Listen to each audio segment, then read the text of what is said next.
2 weeks into the season, we have Dynasty wide receivers that are moving up our rankings and look like they are going to be here to stay, and we're going to talk about them. Let's talk about the obvious one, Rome Odunze. Rome Odunze's somebody that we have been very high on since he got drafted. Loved him in Washington, loved him when he came in the NFL. Obviously didn't love him last year in his rookie year because he wasn't that great. But this year so far, he has been great. It's a small sample size, 2 weeks. You're going to take everything with a grain of salt here. But a couple, there are reasons beyond 2 weeks of data that we would move these guys up our rankings. We're going to tell you why those are. In the first 2 weeks, obviously, when you're looking at Rome Odunze, what you've noticed if you've watched the Bears game is Ben Johnson is game planning around Rome Odunze. He's designing plays and designing targets for Rome Odunze. Rome Odunze has benefited the most from this as he has now 15 and 31 points in his first 2 games in the NFL. When you're looking at last year, his highest points last year were 23 points. In his first 2 games last year, he had 2 and 5 points. When you're looking at his targets, he only had over 10 targets. He only had over 9 targets 3 times all of last year in the first 2 weeks of the year. He's already done it twice. And the reason is, again, he has become a focal point of this Chicago Bears offense, which is what we like to see because he is, and here's really the reason why Rome Odunze deserves to move up your dynasty rankings, despite it only being a 2-week sample size of his production. Ben Johnson is one of the best play callers and offensive minds in the NFL. Ben Johnson has made it very clear that Rome Odunze is the focal point of this offense. Caleb Williams isn't looking great, but he looks good enough to support Rome Odunze.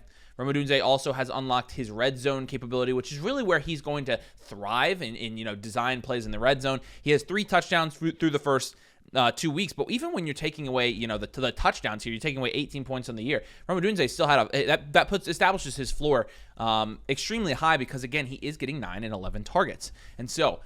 Really, what this looks like to us is Rome Odunze is the player that we thought Rome Odunze was in terms of the talent that's good enough to build the entire offensive scheme around him, which is what they're doing. He's good enough to sustain this, in my opinion. This is basically just a shot called. And again, I mean, 2 weeks of production, obviously he's going to have weeks where he doesn't have 15 points, doesn't have 31 points. But in my opinion, we've seen enough from Rome Odunze and the Chicago Bears schematically to move him up dynasty rankings. Now, when you're talking about where you're moving him up to in dynasty rankings, obviously you can't move him up to the top 10 after 2 weeks, right? So these are small, incremental, maybe they move up a tier adjustments. Maybe they move in a tier adjustments. So these, again, you got to kind of take the information you get and digest it from a dynasty fantasy football perspective. But if you have Rome, I've been able to move Rome pretty comfortably over. I'm going to move him over Emeka Egbuka. As much as I love Egbuka, I don't think that Egbuka has near the ceiling that Rome Odunze has. I just don't. He's also not going to be the wide receiver 1 on his team until next year at the earliest. And so Rome Odunze in the short term, I think, has higher upside than Egbuka. But also, I just think Rome was a better prospect than Egbuka. That's my opinion. I think he's a better player. I think he's a better prospect. And I also think he's in just as good a situation to perform at a high level. I moved him ahead of Garrett Wilson. Right now, that's pretty much purely a situational play for me. I have these guys in the same tier, but I do think that Rome Odunze, from a quarterbacking standpoint and from an offensive scheme standpoint, has a huge advantage over Garrett Wilson in terms of consistency on a week-to-week basis because of what the game plan is going to be offensively for the Bears. I have him behind Nico Collins and Tet McMillan, so it's basically like Marv, Nico, Tet McMillan, Rome Odunze, Garrett Wilson for me in that tier. So I have him right now as the wide receiver 15 in Dynasty. Again, I only moved him up maybe 3 spots, but at the same time, what this signals to me is that he's going to be somebody, if you own him in Dynasty, he could easily be, by the end of the season, a top 12 wide receiver and be somebody that you hit on huge from a value perspective if you drafted him where he was going in the 4th round this offseason in Dynasty drafts. He looks really good so far, and I think the plan in Chicago is only to continue to build around Rome Odunze and that offense. Yeah, I think the same thing applies to Emeka Egbuka long-term. You just have more of a short-term question mark with his situation because Chris Godwin is expected to come back healthy within the next couple of weeks, and Mike Evans, while he's been disappointing from a production perspective and what we're used to seeing with him over his entire career, his target volume is still phenomenal. 8 targets in week 1, 11 targets in week 2. He's been out-targeting Egbuka. Egbuka's just been the one to get those touchdowns. He's had 6 and 7 targets, weeks 1 and 2. Egbuka has 2 touchdowns against Atlanta, 1 touchdown against Houston. Good for like 23 and 13 points in PPR format. This is an interesting situation to navigate, and it will continue to be throughout the course of the season, which is why I agree with Avery. I have Rome Odunze ranked over Egbuka, and I don't think I'm going to change that anytime soon. There's just going to be a continued question for as long as Godwin is in that offense and as long as Evans is in that offense on who's going to be the primary beneficiary of targets.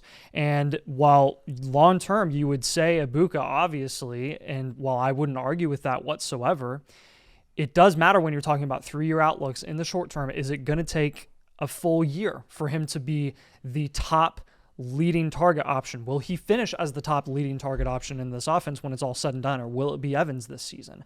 Will it take another half year? Will it take like a JSN type of time range for him to really establish himself as the top option there? If you remember, I actually view this as a very similar situation, but a little bit better, actually quite a bit better, because Ibuka's actually producing. He's like more than startable, more than flexible in your dynasty leagues. But like if you remember JSN when he came in, he was a highly touted prospect, and Tyler Lockett was going nuts JSN's rookie season, and so was DK Metcalf. And then you go into JSN's second season, and it takes a solid, 4 to 6 weeks before JSN shows any semblance of consistency whatsoever, because DK Metcalf kept taking away from his opportunity, and then they finally move on.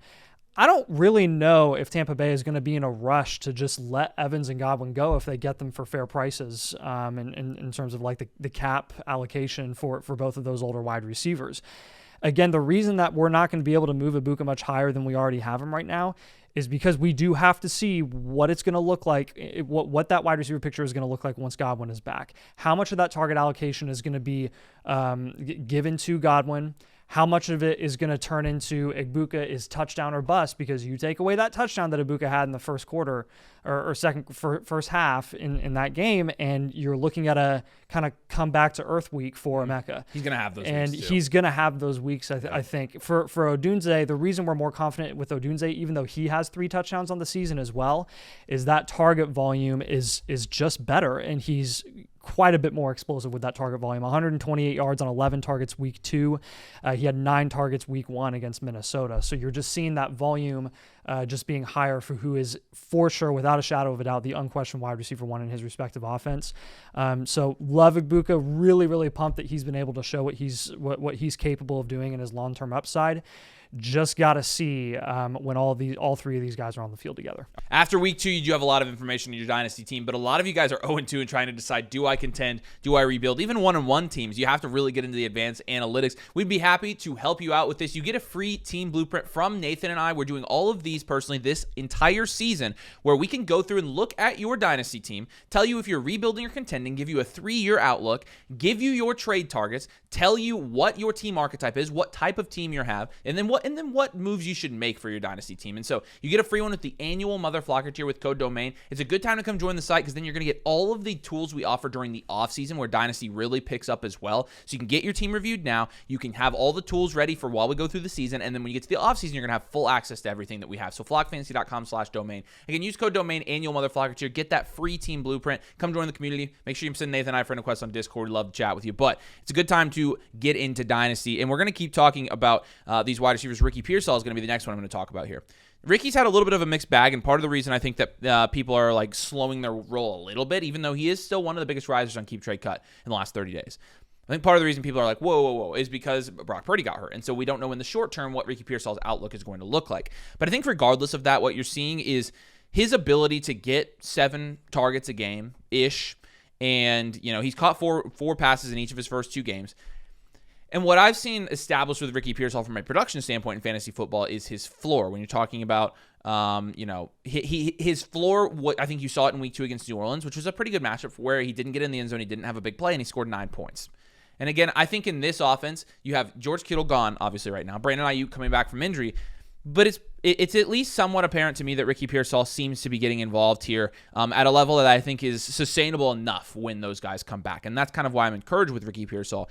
I'm not moving him up my rankings a whole lot, to be honest with you. I did have to move him up to the tier of, because, when you're talking about Ricky Pearsall, obviously we're playing in 3-year outlooks here. He's going to have 2 years left in his rookie deal after this year.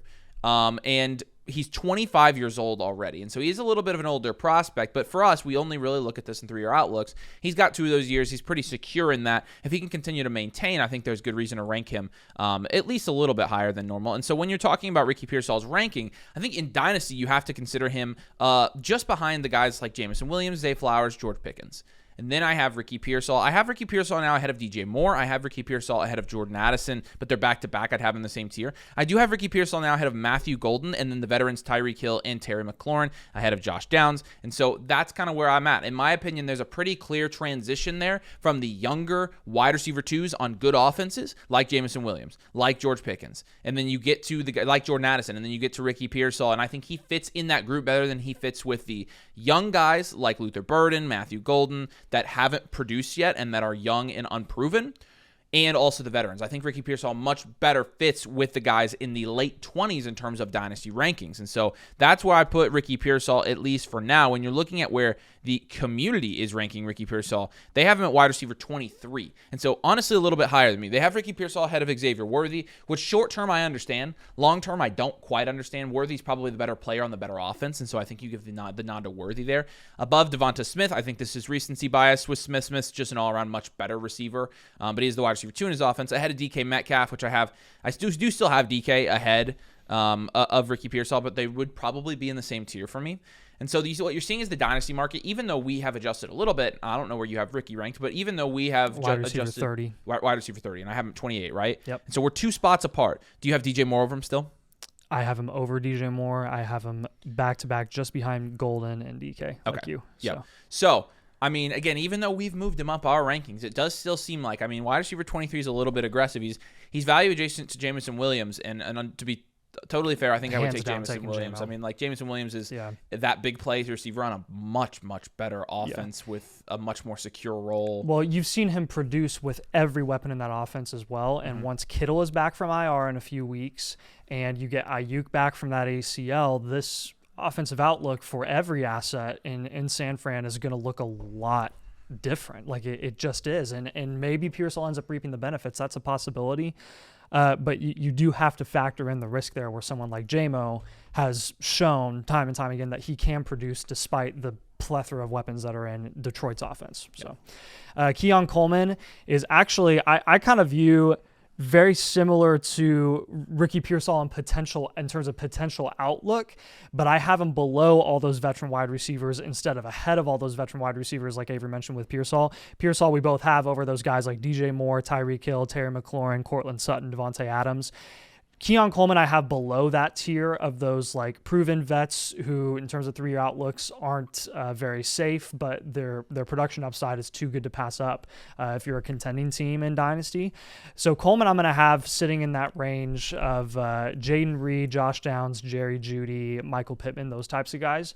I did move him up a solid tier after his first week because it was really nice to see him get really good target volume in a high scoring game for the Bills, but I didn't want to go absolutely crazy with him until I saw it consistently. And what do you see against the Jets? You see him come back down to earth with 3 targets, 3 receptions, 26 yards, and only 5 points on the day. And this is just the reality of the Bills offense. The Bills offense that we've come to know and love and sometimes hate is just really, really hard to predict when these wide receivers are going to have big weeks and when they're going to have not as great weeks. Here's the thing with Buffalo.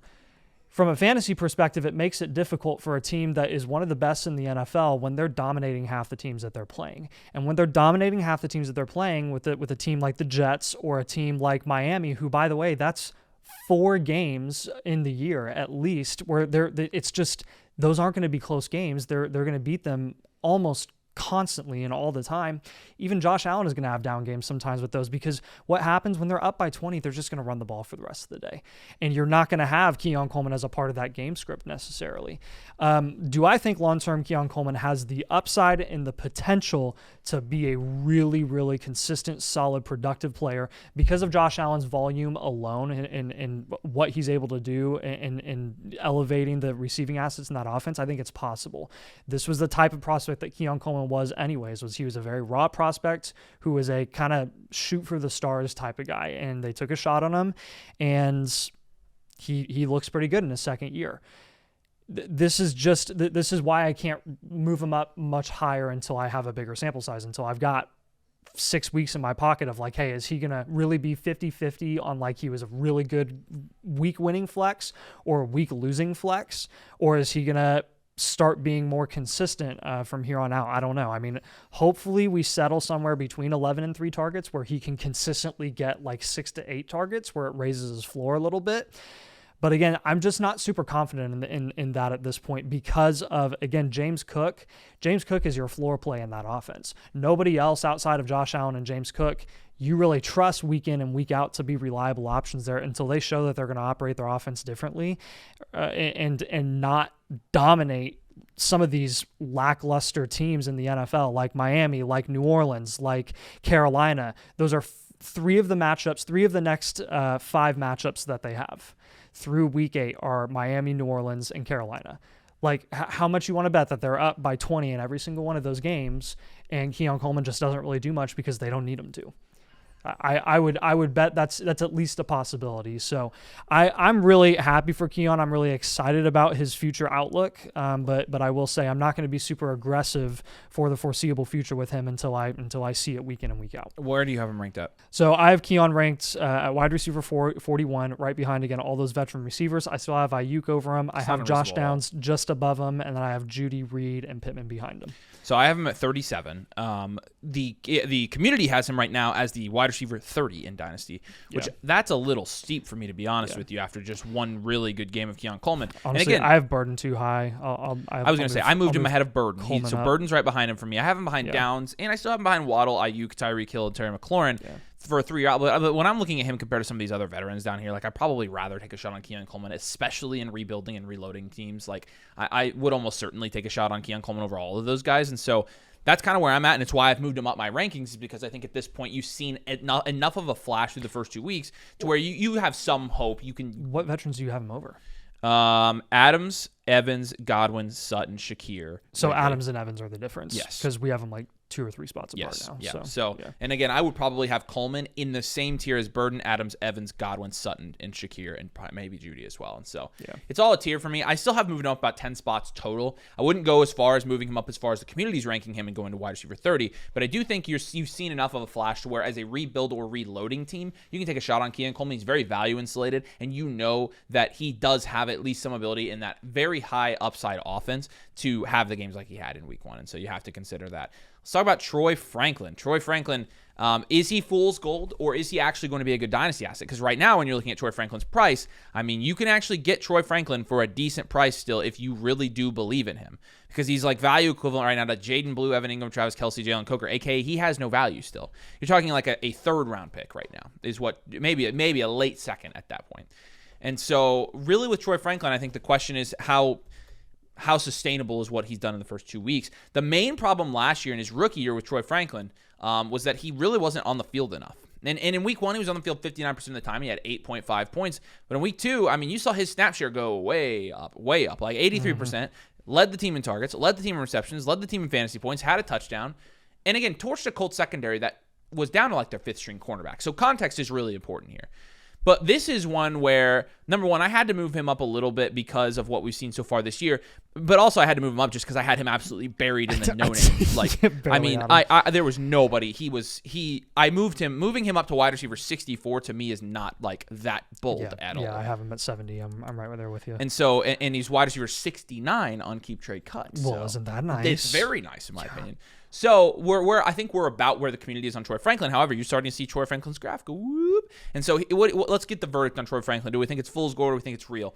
To be honest with you, if he plays 85+% of snaps, I think he could have a role. If he's on the field and the opportunity is there and he's not playing a Marvin Mims-esque role where he can be on the field like a good chunk of the day and not get any targets whatsoever, I think it's very possible. I mean, you saw some you saw some quick hitter targets for Troy Franklin, like a lot of quick hitter targets against Indianapolis. And that's very complimentary with Cortland Sutton's skill set. It is. So if Pat Bryant, I honestly, here's where I think we goofed.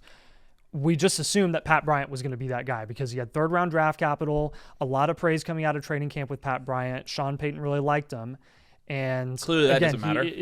Sean Payton likes Evan Ingram. Matter. Sean Payton likes RJ Harvey. How's that going? Right. That's the other thing. Can we trust Sean Payton? And you got to well, with Bo Nix, yeah. And here's the thing. Obviously, Troy Franklin is 22 years old. Like if you buy Troy Franklin now, if you can get Troy Franklin for a 3rd, I think you're doing it right. I would take that shot at this point. It honestly depends on where the third is. If I'm a contender and I go with a third, then sure. Yeah, I think at this point I would say if I'm a rebuild, I think I'd rather just take the shot on the third. I think at this point I would rather I think Troy Franklin's a little bit more of a guided dart throw than anybody you're picking in the third round. So I would give a third for him, but I wouldn't give a second for him. Like I'm not going that far yet. Wide receiver 14 after 2 weeks, so he's definitely worth talking about. Again, he's a young guy who really his main problem last year, he had a couple games where he had almost 10 points, but his main problem was he couldn't get on the field. Well, maybe, just maybe, Sean Payton is going to be like, oh, I found something. I'm going to use Troy Franklin now. Problem is, I can't trust that guy for anything for fantasy football at this point. Can't do it. And so with Franklin, I do think he's an upside play. I do think I think he has some potential. Maybe if he stays on the field, you're worried. He'll never be as good as Ryan says he is. Like, let's get that out of the way. Yeah, your worry would be delusional. Where is Pat Bryant gonna find himself in this offense, if at all? You have 5% snap share in week 1, no usage, gets up to 24% against Indy. He actually got a couple targets there. If that goes up incrementally over the next few weeks, then you've got another mouth to feed in that offense, and then you wonder, okay, then who's going to get the target volume between him and Troy Franklin? Even though it was a bad defense, I don't know after that performance, after seeing him tear us up, I don't know how you don't. He looked really solid. I don't know how you don't leave him on the field. Like, I think it would be malpractice for them not to continue to give him 80% snaps or more. So that's my take. I would send a third. Nathan's on the fence about it, but I definitely wouldn't send a second for him. It's just an upside shot. That's what third-round picks are anyways. Third round picks usually, they have a 10% chance of hitting. And so I think that's about where I am with Troy Franklin. He's got about a 10% chance of hitting. He's on a good offense, though. You just saw him have a role in that good offense. That puts him one step above most of the guys you're taking in the third normally anyways, and that's why I'm willing to send a third for him. So I'll keep this one short and sweet because this is just... This is why Dynasty is so fun, and this is why a guy like JSN who didn't produce, as a wide receiver, won his first year, even though he's a highly touted prospect, and was kind of hit or miss in 2024, even though he finished in total points as a low-end wide receiver 1. This is why you stick with guys like this and continue to invest in them because of just the upside potential that they can have in an offense like Seattle. And with JSN, 0 touchdowns the first 2 weeks of 2025, and he is wide receiver 11 with 19 and 18 points respectively, 13 and 10 targets. This guy is Drake London level. He is just below Amon-Ra when you're talking about target volume. Once these touchdowns start coming in, I mean, I have him ranked at wide receiver 8 right now in Dynasty, and I have him at the top of that tier. I used to have him at the top of that tier with like Ladd and Marv and Garrett Wilson, and he's just separated himself really. So I'm really, really pumped about JSN. I think you guys should be too as well if you are heavy investors in him. He's looking to be just absolutely more than just legit. He's looking like he's elite level. So again, all 6 of these guys are guys like, we've moved up our rankings, yes. How much we've moved them up, I think, relative to what the market has is where our philosophy in Dynasty kind of differs from the, overall market, and where I think you should kind of lean towards. Make small incremental changes based on not their production on a week-to-week basis, but what you're actually seeing on the field and the context around it. That's how you really evaluate guys in Dynasty. If you do that throughout the season, you could end up getting some huge value wins. Again, if you would like a team review, we've got you covered. It's a good time to come get a team blueprint. You get a free one with the annual Motherflocker tier with code DOMAIN. You're going to get everything we have in the offseason. You're going to get all of the tools we have with our Dynasty rookie drafts. You're going to get exclusive access to Nathan and I. You're going to get the full team blueprint. And during the season, you get a new blueprint on that every single week with our Infinite Blueprint program. So you can take advantage of that as well. Again, flockfantasy.com/domain. The annual Motherflocker tier will get you that. So we appreciate you. Thank you for joining us, and we'll see you later.